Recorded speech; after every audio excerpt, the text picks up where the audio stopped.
Kenshin Uesugi hizo un día la siguiente observación. No conozco fórmulas que aseguren la victoria. Lo único que sé es que es necesario agarrarse a todas las posibilidades y no dejar escapar la menor ocasión. La genealogía de Soma era la más renombrada del Japón.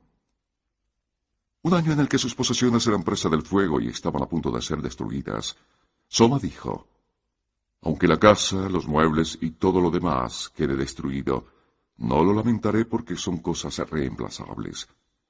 Lo único que siento es no poder salvar mi genealogía, que es el tesoro de familia más precioso.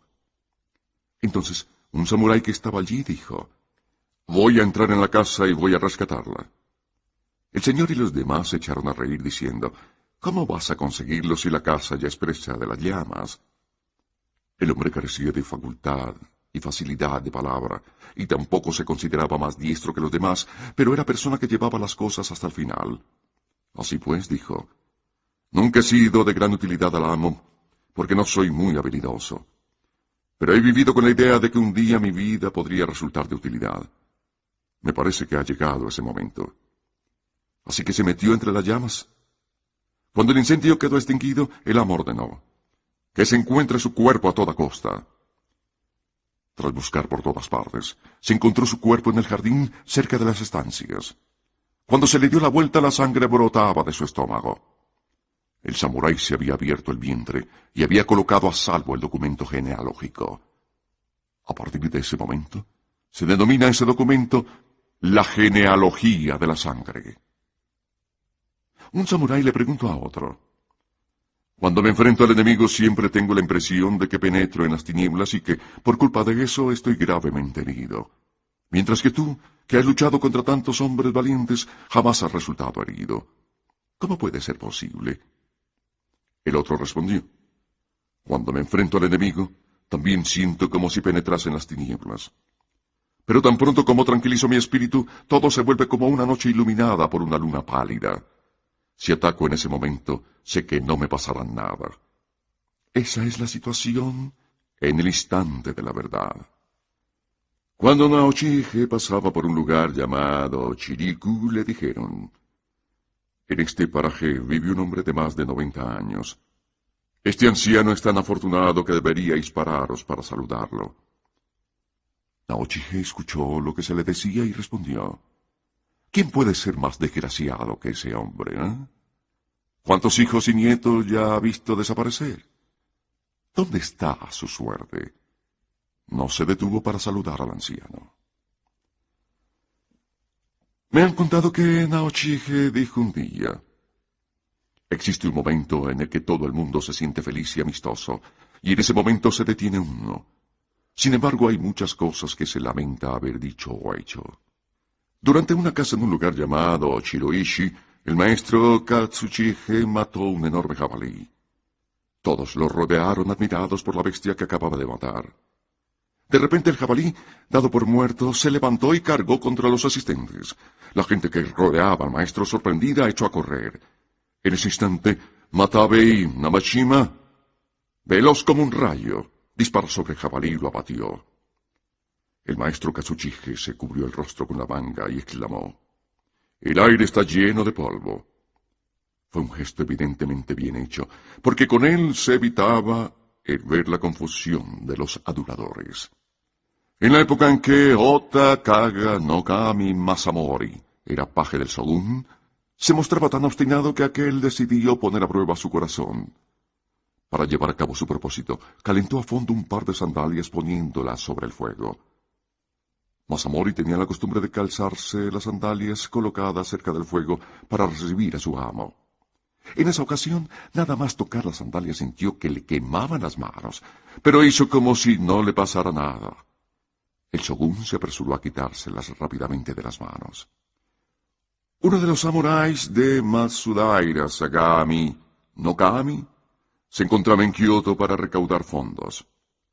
Un día en que estaba en el umbral de la puerta viendo pasar a la gente, oyó que un paseante comentaba: se dice que los hombres del señor Matsudaira están combatiendo.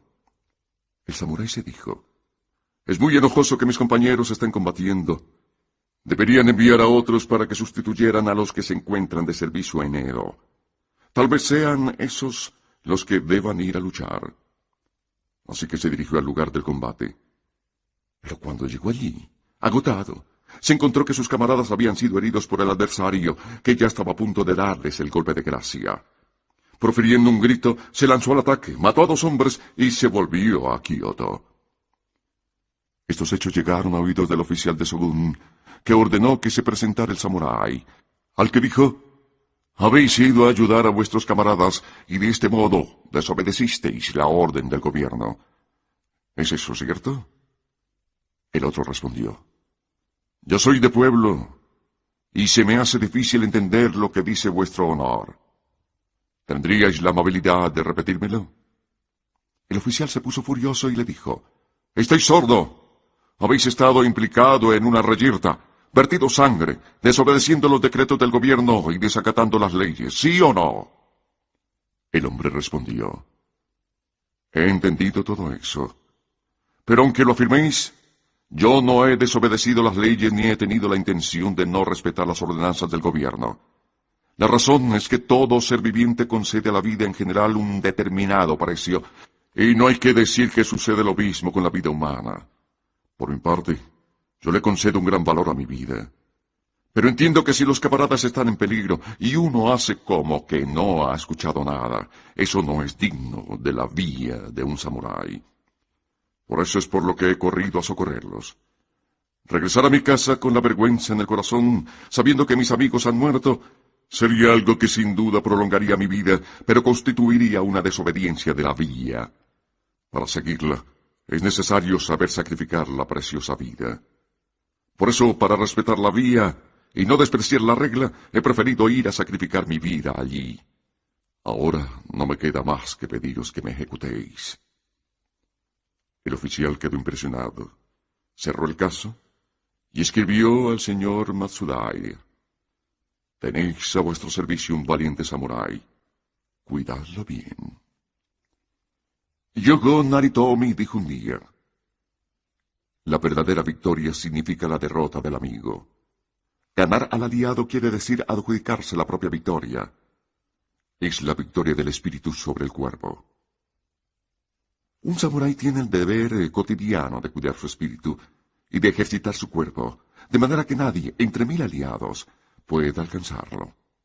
Sin eso, jamás será verdaderamente capaz de vencer al enemigo. Cuando partáis a una misión importante, antes de partir, mojad los lóbulos de las orejas con saliva. Respirad profundamente. Tirad y romped un objeto con las manos. Se trata de un método secreto. De modo que si sentís que la sangre os sube a la cabeza y ponéis saliva sobre el lóbulo de las orejas, inmediatamente os sentiréis mejor. Se consideran siempre naturales la cualificación y la competencia de un samurái, sea cual fuere la forma extraordinaria en que llevó a cabo sus hazañas. Si los resultados son comparables a los de sus contemporáneos, se lo considerará de poco valor. Por el contrario, si cualquier individuo insignificante lleva a cabo alguna cosa de forma ligeramente superior a la media, será grandemente alabado. La mejor actitud que se puede tener con respecto a la palabra es la de no usarla. Si creéis que podéis pasaros sin ella, no habléis. Aquello que tenga que ser dicho siempre deberá decirse de forma sucinta, lo más lógica y claramente posible. Un asombroso número de personas se ridiculizan a sí mismas, hablando sin reflexionar y rebajándose notablemente. La lealtad absoluta frente a la muerte deberá ponerse en práctica todos los días. Debe empezarse cada mañana meditando tranquilamente, pensando en la hora final e imaginándose las diferentes maneras de morir. Alcanzado por una flecha, por una bala, atravesado por el sable, ahogado en el agua, saltando en un incendio, atravesado por el rayo, enterrado por un temblor de tierra, cayéndose por un acantilado, víctima de una enfermedad o de muerte súbita. Se debe comenzar el día pensando en la muerte. Como decía un anciano, cuando abandonáis vuestro techo, penetráis en el reino de los muertos. Cuando abandonáis vuestra puerta, os encontráis con el enemigo. Esta máxima no preconiza la prudencia, sino la firme resolución de morir. Si os lanzáis a una gran empresa, no os preocupéis por los incidentes de poca importancia. No es cosa grave que un samurái se muestre egoísta de vez en cuando, si además es perfectamente leal y devoto de su maestro, y si por lo general es valiente y generoso. De hecho, es mucho peor mostrarse siempre perfecto en todo, porque entonces se tiene tendencia a perder de vista el que uno puede equivocarse. Un hombre que se lanza a la aventura no puede dejar de cometer faltas. ¿Qué importancia puede tener, en efecto, un error mínimo en el destino de un hombre que cultiva el honor y la integridad? Cuando Nabeshima Tadanao no tenía más que 15 años, un criado de la cocina cometió una mala acción y uno de los guardas quiso matarle. Pero al final fue el criado quien lo mató. Los ancianos del clan pidieron su muerte, alegando que el hombre se había saltado su rango y que había vertido la sangre de su adversario. Al escuchar esto, dijo Tadanao: ¿qué es más condenable? ¿Saltarse el escalafón o apartarse de la vía del samurái? Los ancianos no supieron responder. Entonces dijo Tadanao: he leído que cuando el delito no es evidente, el castigo debe ser ligero. Llevadlo a prisión durante algún tiempo. Cuando Katsuchige era joven, Naochige, su padre, le enseñó esto: para ejercitarse con el sable, ve a cortar la cabeza de algunos condenados a muerte. Así se hizo. En el lugar que hoy día se encuentra en el interior del recinto de la puerta oeste, varios hombres se hallaban alineados y Katsuchige los decapitó, uno tras otro. Cuando le tocó el turno al 10º, se dio cuenta de que era un hombre joven y fuerte. Dijo entonces: me siento cansado. Perdono la vida de este hombre. Y ese hombre salvó la vida. Cuando Takanobu se encontraba en el campo de batalla, un mensajero del bando contrario vino a traerle un presente a base de sake y alimentos. Takanobu iba a empezar a hacer el reparto cuando sus hombres se lo impidieron diciéndole: los regalos del enemigo están siempre envenenados, general.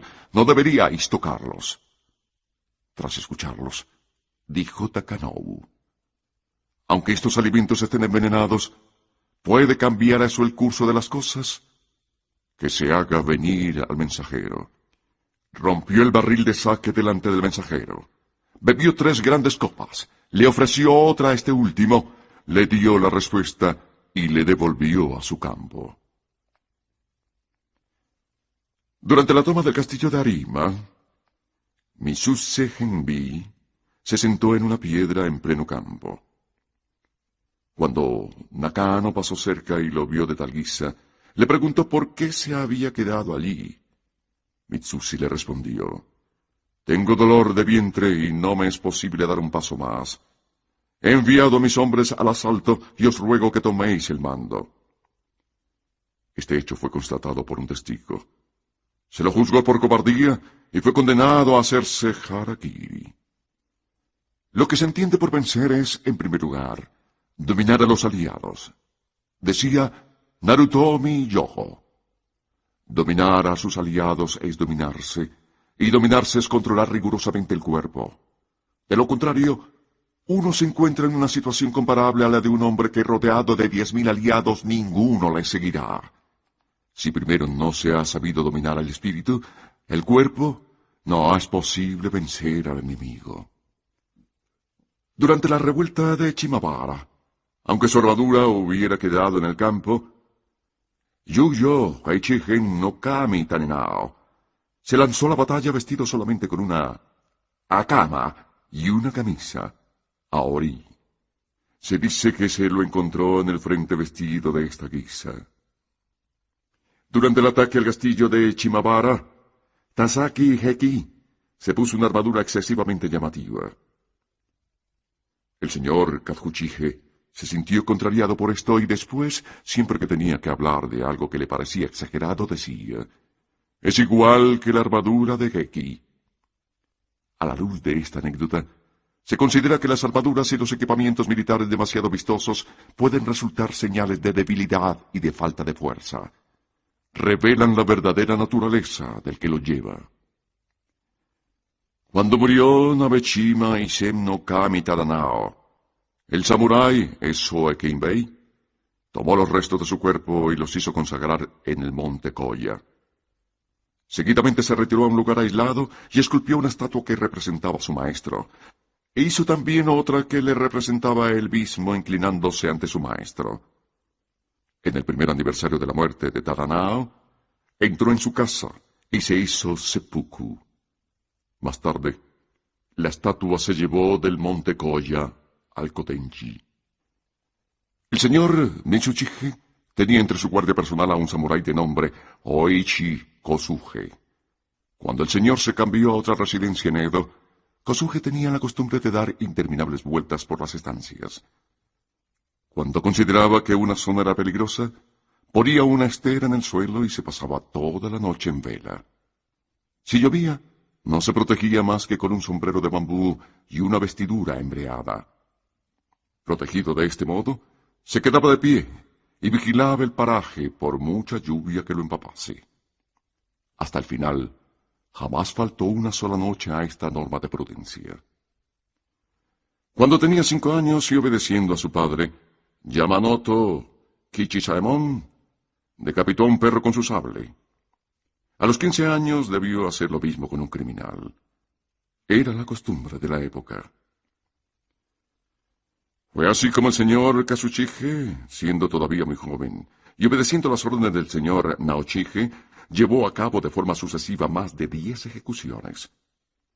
Esta práctica era corriente, incluso entre las clases elevadas desde hacía mucho tiempo, pero actualmente ni siquiera los niños de las clases modestas realizan este tipo de ejecuciones, y esto constituye una grave negligencia. Decir que se puede vivir sin haber tenido el mérito de matar a un condenado, pues se trata de un crimen, de una villanía y una mancha, no es más que una simple excusa. ¿Acaso no se puede pensar lo contrario? ¿Que son aquellos que tienen la virtud marcial los que cuidan sus manos?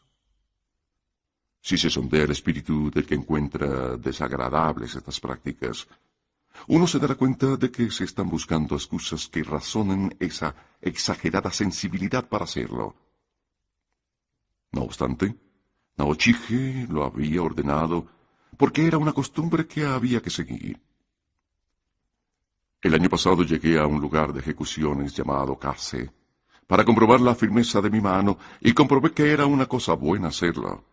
Me sentí muy bien. Pensar que tal cosa resulta impresionante no es más que un signo de cobardía. Se dice que al final de toda reunión de su clan, Oki You decía siempre: los jóvenes deben esforzarse en incrementar su determinación y su valor. Tal cosa no se puede hacer si el valor no se encuentra arraigado en el corazón. Cuando el sable está roto, es necesario atacar con las manos. Cuando las manos han sido amputadas, es necesario atacar con los hombros. Cuando estos han sido cortados, es necesario morder el cuello de 10, de 15 enemigos. Eso es valor. En la provincia de Hisen vivía un hombre natural de Taku. Tenía la viruela, pero, a pesar de todo, quería unirse a las fuerzas que partían a atacar el castillo de Shimabara. Sus padres intentaron disuadirlo. Con una enfermedad tan grave, incluso si llegas allí, no servirás de mucho. Él respondió: me sentiré contento incluso si muero por el camino. Si mi maestro me ha acogido en su bondad generosa, ¿voy a pensar yo ahora que no le soy de ninguna utilidad? Y partió hacia las líneas enemigas. Era invierno, y pese al frío, no prestó la menor atención a su salud. Se seguía vistiendo igual que siempre, y nunca se quitaba su armadura. No le hacía el menor caso a su enfermedad. Finalmente, se restableció y pudo asumir sus funciones. Esto es todo lo contrario de lo que se espera que pase. No es necesario prestar atención a la infección. Cuando Suzuki Choso supo de esto, dijo: ¿acaso no constituye una purificación el sacrificar así la vida? Un hombre que entregue la vida de esa manera en honor de la rectitud no necesita implorarle al dios de la viruela. Todos los dioses del cielo lo protegen. Hace algunos años, 5 o 6 hombres de Konyamachi, de los alrededor de Tachiro, volvieron a su servicio, y en el camino de vuelta decidieron pararse un momento para tomar un trago. Un samurái de la casa de Kizuka Yusaemon declinó la invitación de sus camaradas y regresó a su casa antes de que cayera la noche. En el transcurso de esta, sus compañeros se encontraron metidos en una pelea y mataron a varias personas. Cuando el samurái de Yusaemon se enteró de lo sucedido, se fue inmediatamente a reunir con sus camaradas.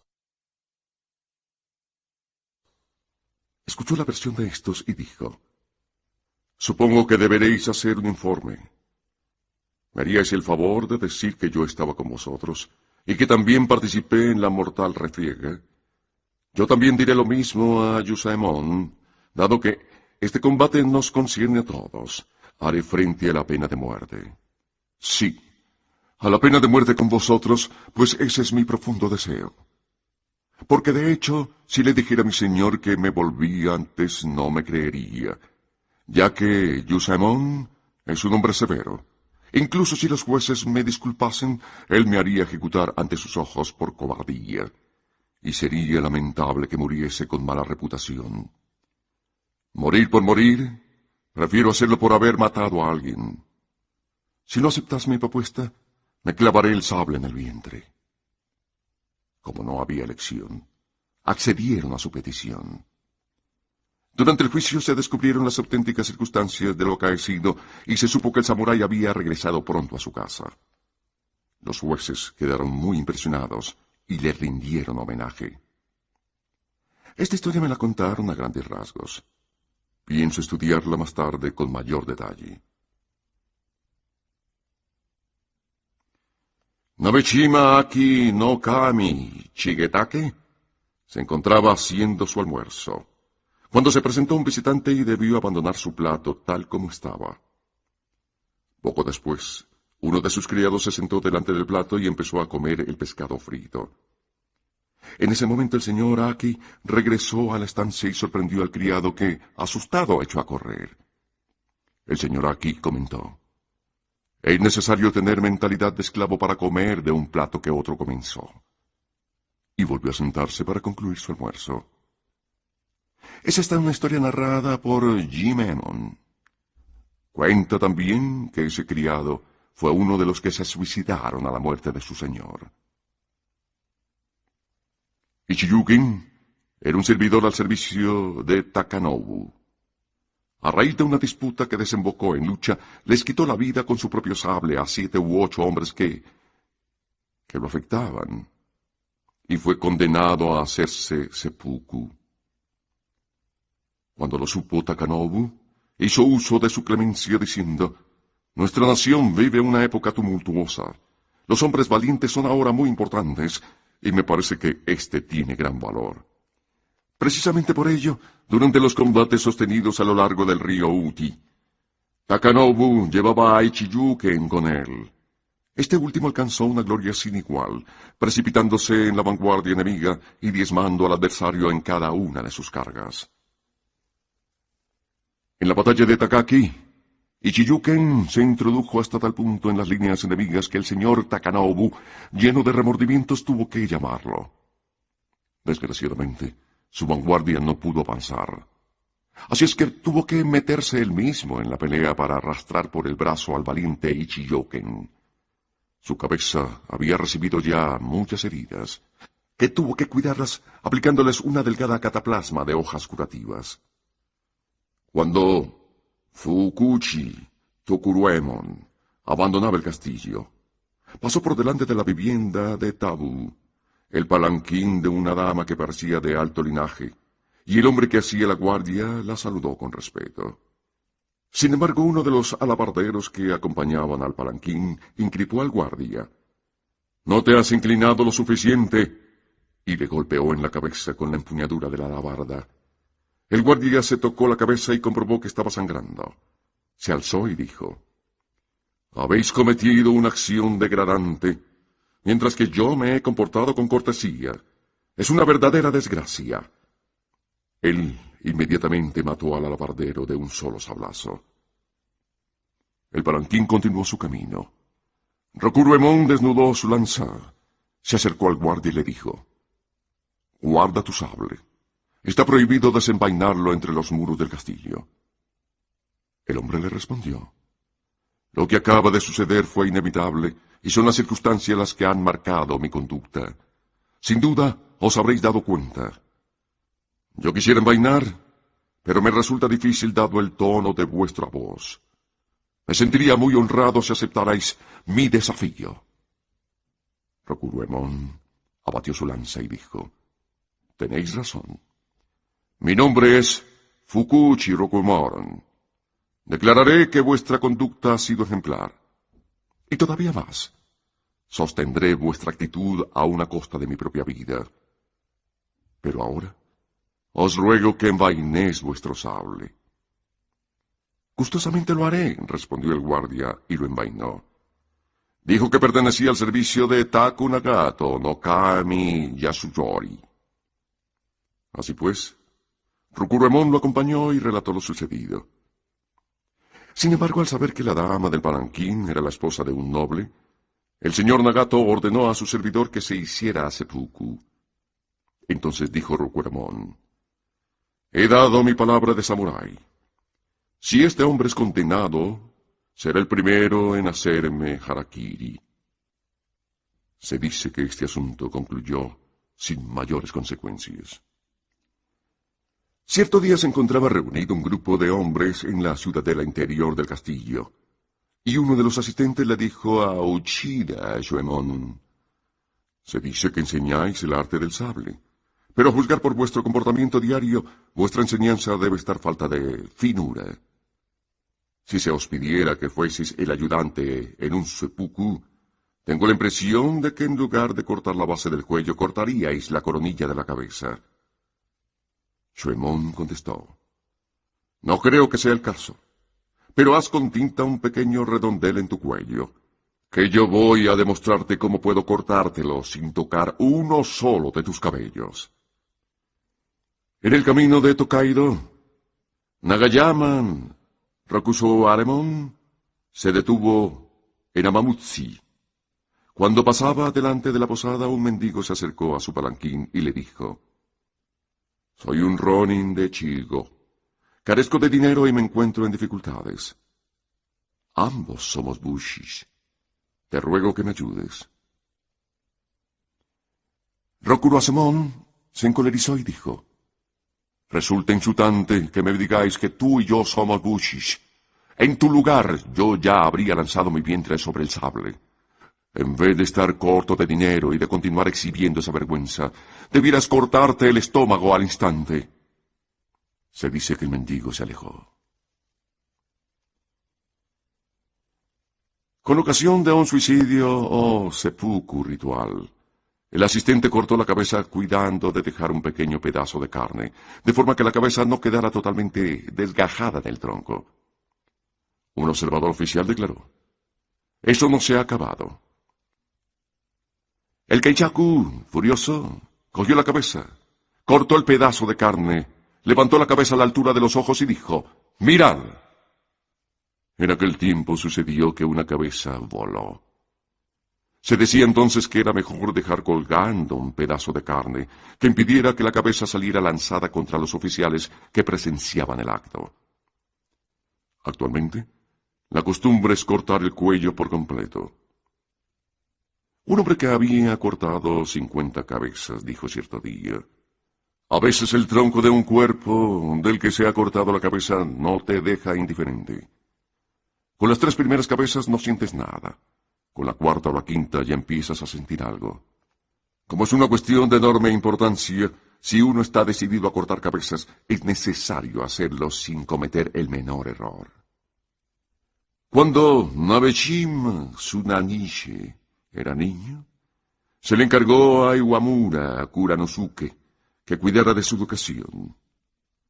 Un día Kuranosuke, al ver que se había puesto unas piezas de oro delante del joven Tsunachige, interpeló al criado. ¿Por qué razón se encuentran ahí esas piezas? El servidor respondió. El señor acaba de enterarse de que se le ha hecho un regalo, y como todavía no lo había visto, yo se lo he traído. Kuranosuke reprendió con severidad al servidor y dijo, es inadecuado poner semejantes objetos ante una persona importante. Vigilad para que nunca se haga tal cosa ante el Hijo del Señor. Los servidores deben tener cuidado.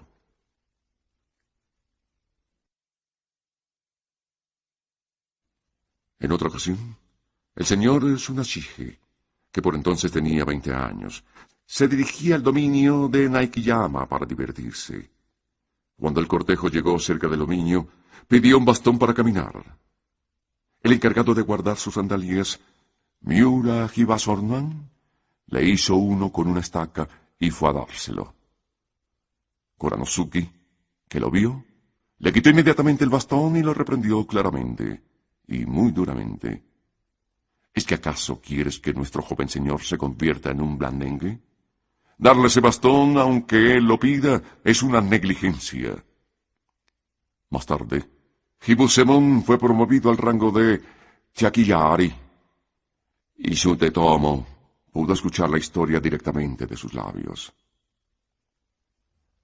Cuando Sakara Yuma fue promovido al cargo de primer ordenanza, le dijo a Nabeshima Isamon, por una razón que se me escapa, el amo que me otorga cada vez más su confianza acaba de darme un importante cargo.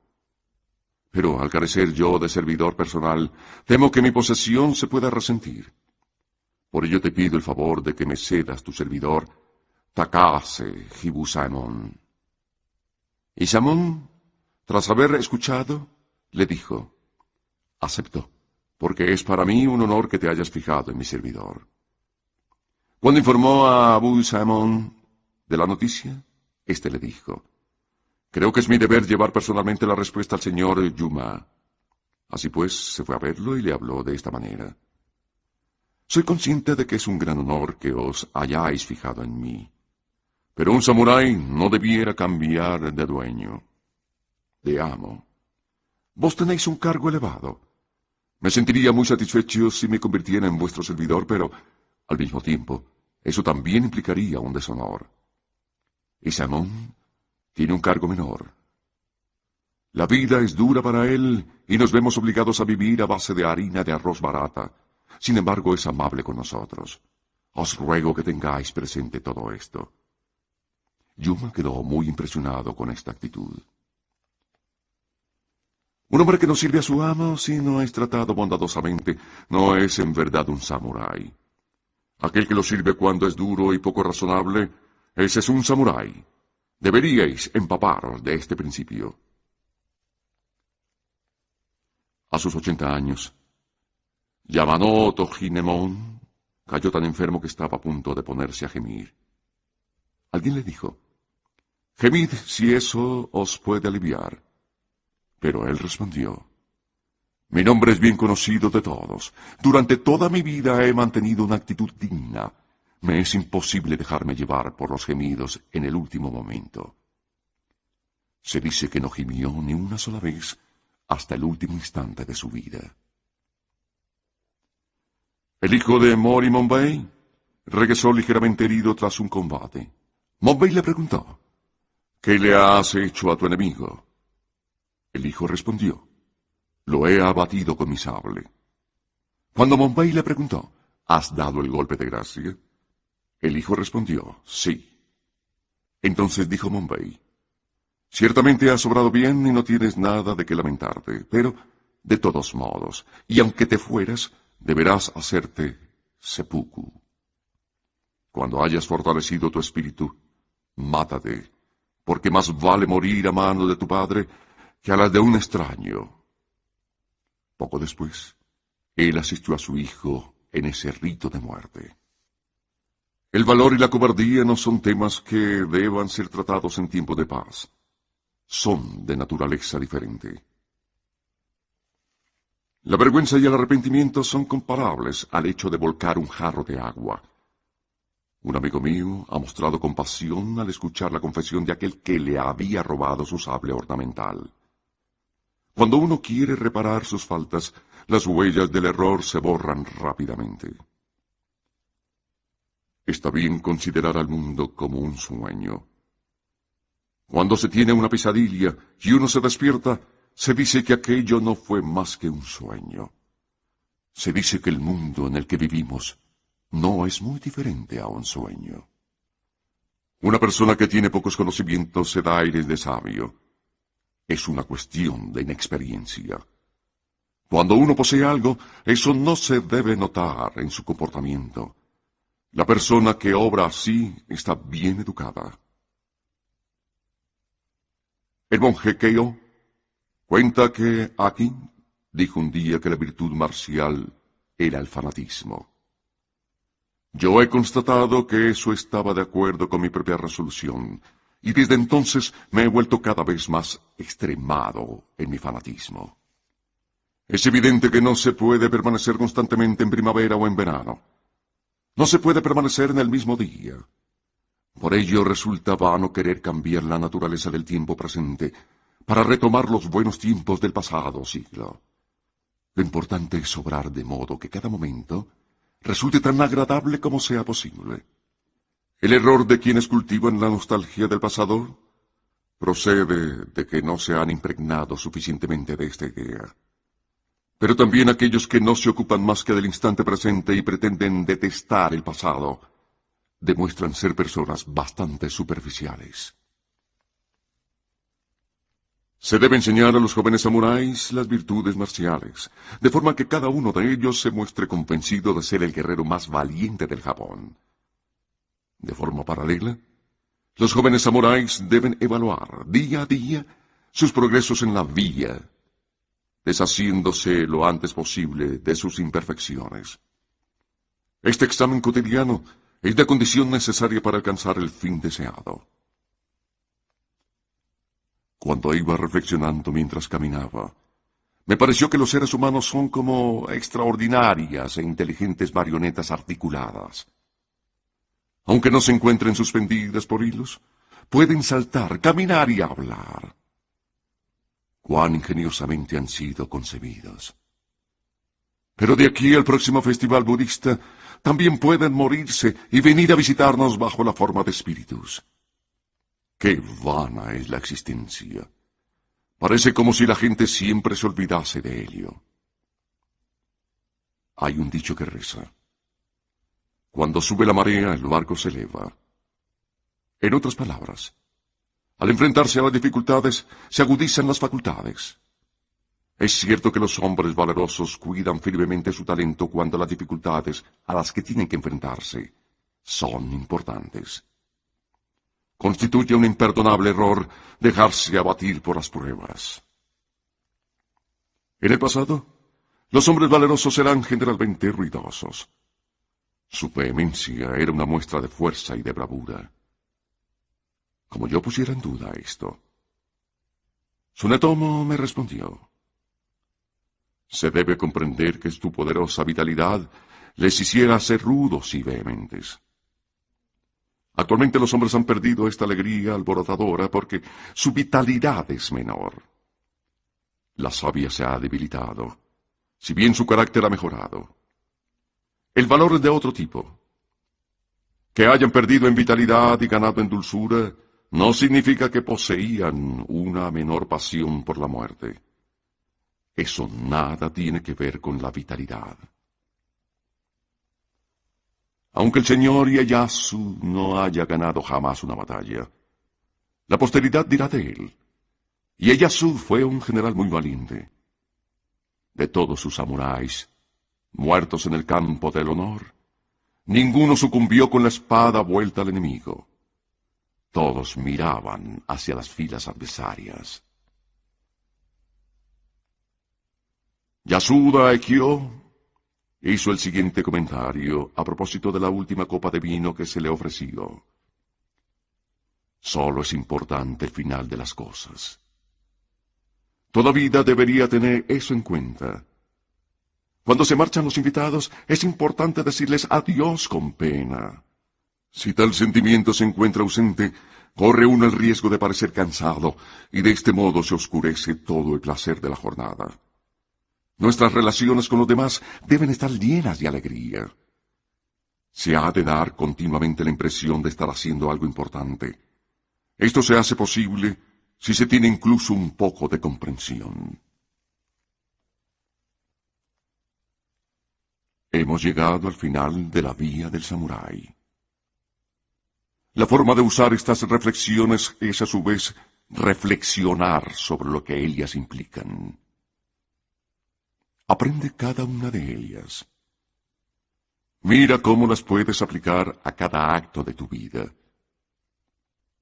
Trata de usarlas cada día. Recuerda que al éxito no se llega si uno no pone de su parte. Pero cuando uno ha aportado, puede recoger lo que se ha sembrado. Y ten siempre presente las 3 virtudes. No temas depender de un maestro.